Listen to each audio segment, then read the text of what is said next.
Hello అండి. ఈరోజు నేను షార్ట్ హ్యాండ్స్ చూపిస్తానండి.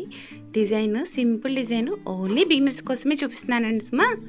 అండ్ ఏంటంటే ఇది ఒక మామూలుగా షార్ట్ హ్యాండ్ ఏంటంటే మనం ఆల్రెడీ తక్కువే తీసుకుంటాం కదా, దానికి హ్యాండ్ డిజైన్ ఎంత ఉంది చూసుకుని దీనికి ఏంటంటే చంక వైపు కూడా ఎంత లెంత్ ఉన్నది ఒకసారి చూసుకోవాలండి. ఈ మోడల్ కట్ చేసేసాం కదా అని కాకుండా కొద్దిగా చూసుకోవాలి. హ్యాండ్స్ ఏంటంటే నేను ఆల్రెడీ గమ్ వేసేసి ఐరన్ చేసి పెట్టుకున్నాను హ్యాండ్ని.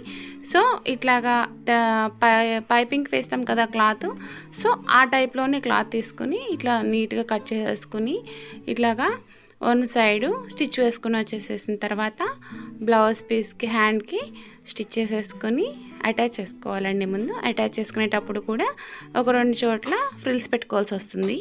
ఫ్రిల్స్ పెట్టుకుని నీట్గా వచ్చేసేసిన తర్వాత టక్స్ పెట్టుకొని రఫ్ చేసుకుని మళ్ళీ రివర్స్ చేసుకుని మళ్ళీ ఆ పైన ఆనగే కుట్టు వేసుకోవాలండి. చూస్తున్నారా ఫ్రిల్స్ పెడుతున్నాను.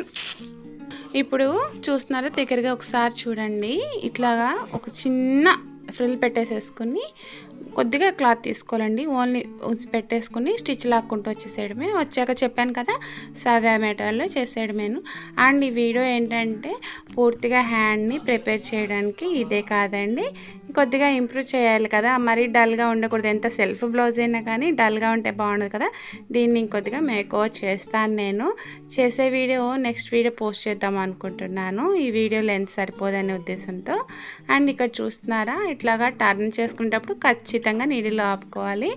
అండ్ ఇక్కడ ఎత్తుగా వచ్చిన చోట క్లాత్ మొత్తం ఓపెన్గా బయటికి రాలేదని లోపల నుంచి ప్రెస్ చేశాను, నీట్గా వచ్చేసింది. ఇట్లాగా అడ్జస్ట్ చేసుకుంటూ నీట్గా స్టిచ్ అనేది లాగేసేసుకోవాలండి.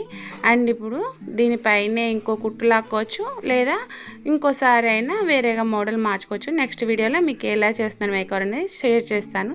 అంతవరకు ఛానల్ ఫాలో అయ్యండి. Please like share.